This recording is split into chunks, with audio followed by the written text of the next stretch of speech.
Thank you for asking me to talk about depression today. And before I answer the first question, I was just going to give a little information about mental health and mental health problems. They're just as common as physical health problems.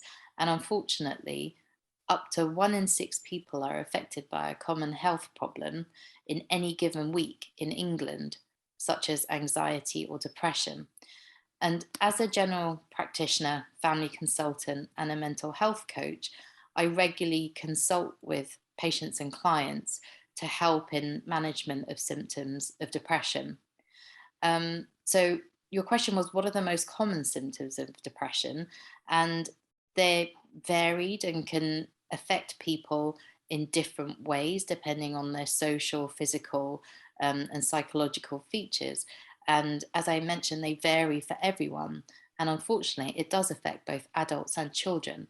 And I am also seeing children as young as 5 coming in with symptoms of anxiety and depression. So, usually, patients can feel sad, hopeless, despair. And as I said before, the symptoms can affect people in their work, their home, and they can persist for many weeks or months.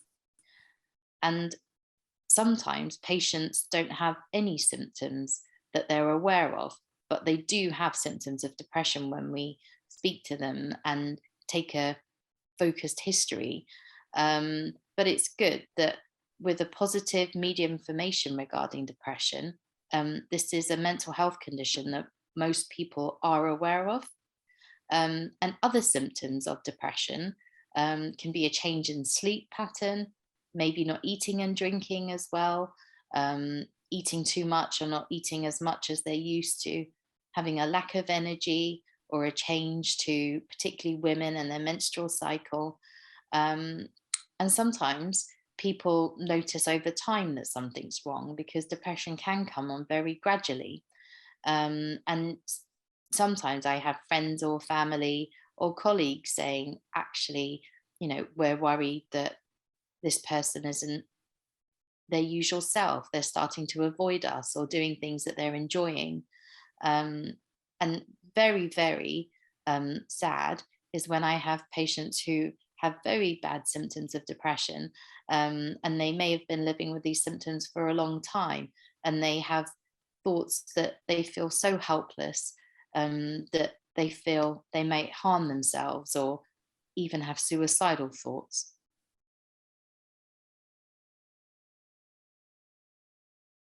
Yes, unfortunately, as I mentioned before, um, people might have symptoms of depression, and we normally are able to say if someone's got mild, moderate, or severe depression. So people with mild depression may not even realize that they have symptoms. So it's really important to have a regular mental health assessment, to check in on your mental health as well as your physical health. At regular intervals, perhaps once a year.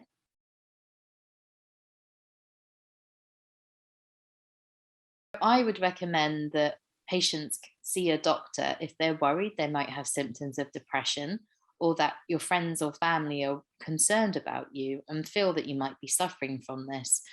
I would recommend and encourage you to seek help and advice from a doctor or a health professional to talk about it further. And usually, it's normally recommended to seek medical advice if you feel symptoms of depression for more than 2 weeks. And there is treatment for all the 3 forms of depression that I mentioned before: mild, moderate, or severe. And they're treated with a variety of talking therapy, psychological therapy, and medication. And sometimes one is more important than the other for a particular patient at that point in their illness. And sometimes patients find that using all treatment modalities together is very helpful. But it's very individual and it depends on the patient and how they're feeling at that time.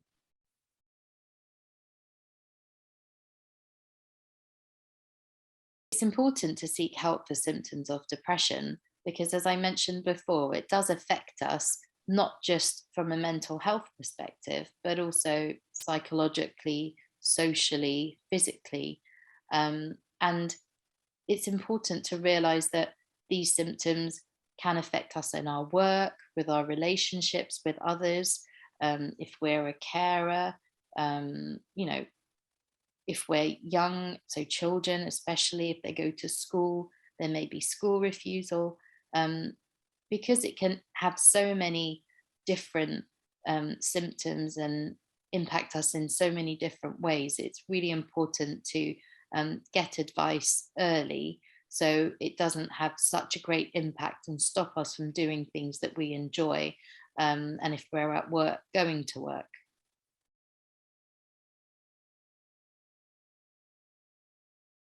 Depression is treated in a variety of ways. Once we're able to decide if someone's suffering from mild, moderate, or severe depression, um, you will be offered a range of different treatment options. Um, and then with the doctor, you can decide what suits you best. So this will vary from talking therapies, psychological therapy, and also medication. Mental health coaching also has a place and to play when we're talking about the treatment of depression. And it is very helpful and uniquely placed for some patients.